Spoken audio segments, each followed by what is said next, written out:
जय गुरुदेव। मालिक का रूप सेत है। मन का क्षेत्र त्रिकुटी की चोटी तक है। जब तक आत्मा त्रिकुटी के अंदर या नीचे रहती है तब तक वह जन्म मरण के बंधनों में है।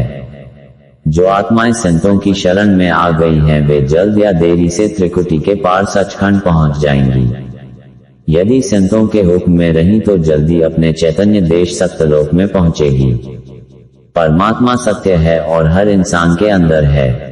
उस सत्य के बिना हम एक क्षण भी जीवित नहीं रह सकते।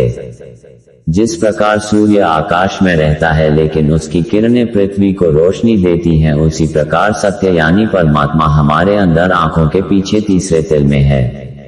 उसकी किरणें हमारे पूरे शरीर को क्रियाशील करती हैं। अगर हम अपने ख्याल को तीसरे तिल में ठहरा लें तो सत्य का दर्शन हो जाएगा। जब तक हमारा ध्यान शरीर में फैला हुआ है और शरीर के द्वारा संसार में फैला हुआ है तब तक सत्य की तरफ हमारी पीठ है।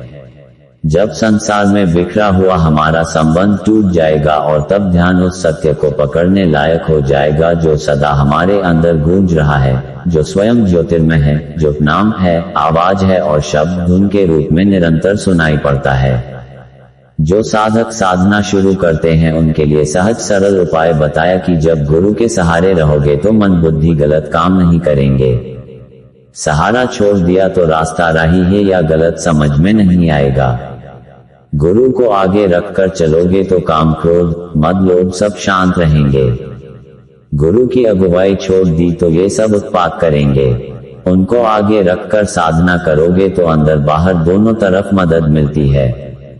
जो ऐसा करके नहीं चलते हैं वो कुछ ही दिनों में रास्ता छोड़ देते हैं और फिर वही करने लगते हैं जो पहले करते थे।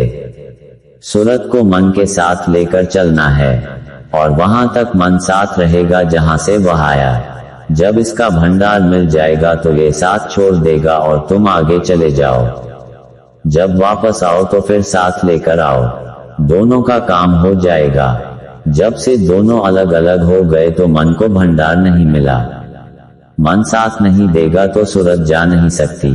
तो यहाँ बड़ी सावधानी से निरख परख करते रहो कि मन साथ रहे, विचलित न हो जाए, मजबूती से रहे। मजबूती न रही तो जरा सा किसी ने कुछ कह दिया तो चले जाओगे। यहाँ आनंद नहीं है, उधर चलो, स्थायी आनंद है। उधर चलोगे तो मन बुद्धि चित्त अहंकार अपने अपने भंडार में लय हो जाएंगे तो ये चुप हो जाएंगे। साधक को यह चीजें जब समझ में आ जाएंगी तब वह सुमिरन ध्यान भजन ठीक से करेगा। पहले नहीं, पहले तो जो वह कह रहे हैं वह सुनो। पहले तो उन वाणियों का गानों का शोर सुनकर मन मोहित हो गया। अब उसको उसी आवाज की चाह होगी और वह इधर से हट जाएगा। दया की भिखारी जब ये बन जाएगी तो दया मिलेगी। जब दया मांगना छोड़ देगा तो मोटा हो जाएगा, कुछ नहीं मिलेगा। साधक को पकना चाहिए, हर रोज सुमिरन ध्यान भजन करना, हर रोज दया की भीख मांगनी चाहिए।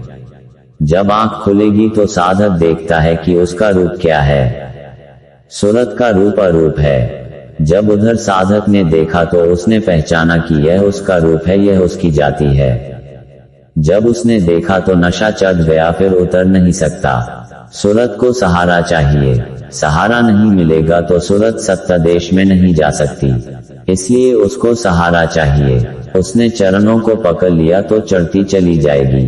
मालिक का रूप सेत है, वहां कोई मिलौनी नहीं, बिल्कुल सफेद है। वहां चरणों में डाल दिया तो सूरत भी एकदम श्वेत, बिल्कुल बिल्कुल सफेद, वहां और कुछ नहीं। जय गुरुदेव।